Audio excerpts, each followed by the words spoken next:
Plongé dans un environnement qui balance entre le sauvage et le fantastique, un homme a décidé de vivre près de la nature qui l'inspire. Les gens m'appellent Cédric du Bois-des-Corbeaux parce que j'habite le Bois-des-Corbeaux.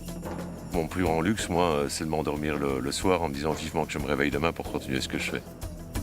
Et un autre luxe aussi que je me suis octroyé, c'est je n'ai plus de montre et je n'ai plus d'agenda.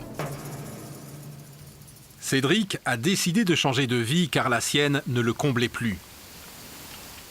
J'ai travaillé pendant 18 ans dans l'importation de parfums et produits de beauté, ce qui n'a jamais été ma tasse de thé.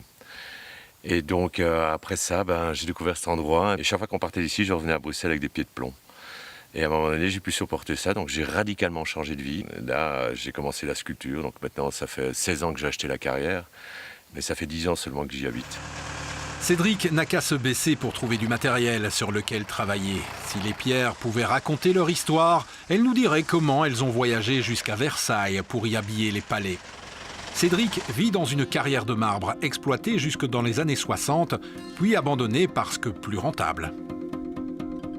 C'est la plus grande piscine en marbre du monde. C'est juste fabuleux. La qualité du silence caractérise le lieu, un luxe devenu rare en Belgique. Oui, on milite toujours pour des forêts qui sont très éloignées et compagnie, mais je crois qu'on a pas mal de choses en Belgique qui sont encore à protéger. C'est un peu le cas ici. Il y a une nature encore très existante, avec des orvets, des salamandres, chevreuils, sangliers, renards, blaireaux. Ici, je ne peux pas dire où, mais il y a des orchidées par exemple. Cédric crée des objets inspirés par la nature. Les formes sont rondes, sensuelles et douces au toucher. Je crois que j'ai jamais rien fait de carré. J'arrondis les angles. Ces sculptures nichoirs l'ont fait connaître. Un clin d'œil à la famille de Barba-Papa. Elles sont très vite repérées par les mésanges. C'est loué dans la semaine qui suit.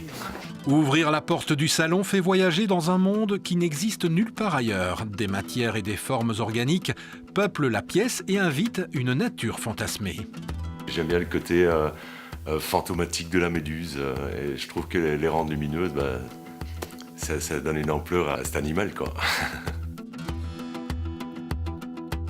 Là, c'est plutôt l'inspiration insecte. C'était une lampe guêpe. Aussi, toujours même technique de lamelé collé. Ici, en l'occurrence, on a du méranti et du pin. C'est ce qui donne les teintes différentes au bois. La trilogie de la Guerre des Étoiles a baigné l'adolescence de Cédric et ça laisse des traces. Je construis aussi des animaux qui viennent d'une autre planète, tels que celui-ci, qui s'appelle Give Me Your Secret. Parce qu'on peut mettre son oreille là et chuchoter quelque chose et on entend très bien de l'autre côté. De ses nombreux voyages, il a ramené des esprits curieux. La première fois que ma femme de ménage est venue ici, elle avait un peu peur. Elle s'est très vite habituée.